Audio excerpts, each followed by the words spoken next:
Ang salita rin ng Panginoon ay dumating sa akin na nagsasabi, Anak ng tao, ikaw ay tumatahan sa gitna ng mapanghimagsik na sangbahayan, na may mga mata na maititingin at hindi nagsisitingin, na may mga pakinig na maipakikinig at hindi nangakikinig, sapagkat sila'y isang mapanghimagsik na sangbahayan.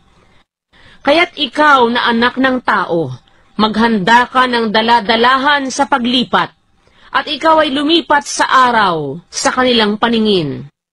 At ikaw ay lumipat mula sa iyong dako hanggang sa ibang dako sa kanilang paningin. Baka sakaling sila'y magbulay, bagaman sila'y mapanghimagsik na sangbahayan. At iyong ilalabas ang iyong daladalahan sa araw sa kanilang paningin, na parang daladalahan sa paglipat. At ikaw ay lalabas sa hapon sa kanilang paningin, na gaya ng kung ang mga tao ay nangapasa sa pagkatapon. Bumutas ka sa pader sa kanilang paningin, at iyong ilabas doon. Sa kanilang paningin ay iyong papasanin sa iyong balikat, at ilalabas sa pagdilim. Iyong tatakpan ang iyong mukha, upang huwag mong makita ang lupa, sapagkat inilagay kita na pinakatanda sa sangbahayan ni Israel.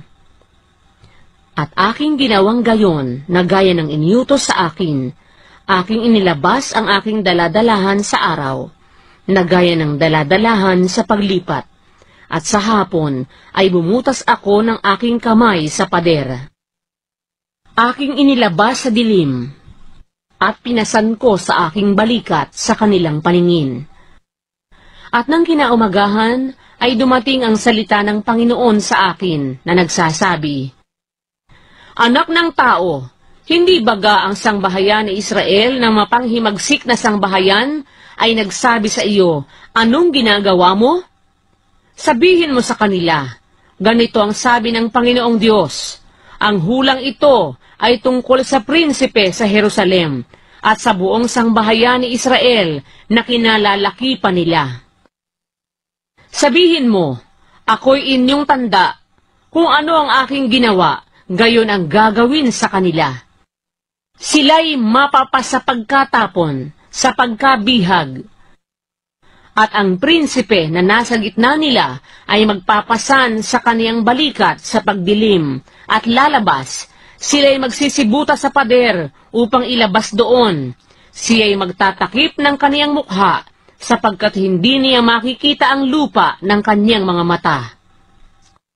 Ang akin namang panilo ay aking ilaladlad sa kaniya, at siya'y mahuhuli sa aking silo, at aking dadalhin siya sa Babilonia, sa lupain ng mga Kaldeo. Gayon may hindi niya makikita, bagaman siya'y mamamatay roon.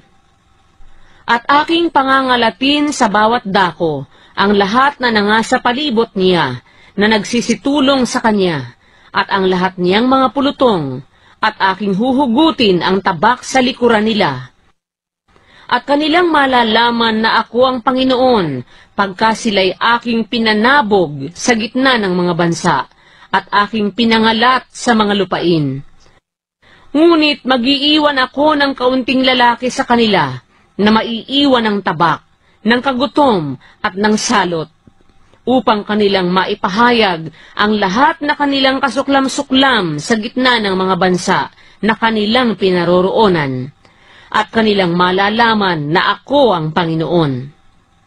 Bukod dito'y ang salita ng Panginoon ay dumating sa akin na nagsasabi, Anak ng tao, kanin mo ang iyong tinapay na may panginginig, at inumin mo ang iyong tubig na may pangangatal at may pagkatakot. At sabihin mo sa bayan ng lupain, ganito ang sabi ng Panginoong Diyos tungkol sa mga nananahan sa Jerusalem at sa lupain ng Israel. Sila'y magsisikain ng kanilang tinapay na may pagkatakot, at ng lulupaypay na iinom ng tubig, upang ang kanyang lupain ay masira, na mawawala ng lahat na nandoon, dahil sa pangdadahas nilang lahat na nagsisitahan doon. At ang mga bayan na tinatahanan ay mawawasak, at ang lupain ay masisira, at inyong malalaman na ako ang Panginoon.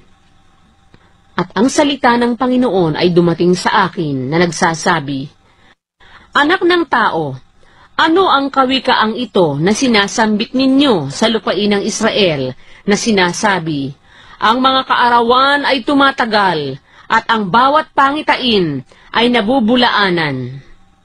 Saysayin mo nga sa kanila, ganito ang sabi ng Panginoong Diyos, aking papaglilikatin ang kawikaang ito, at hindi na sasambitin pang parang kawikaan sa Israel, kundi sabihin mo nga sa kanila, ang mga kaarawan ay malapit na, at ang pagtupad ng lahat na pangitain.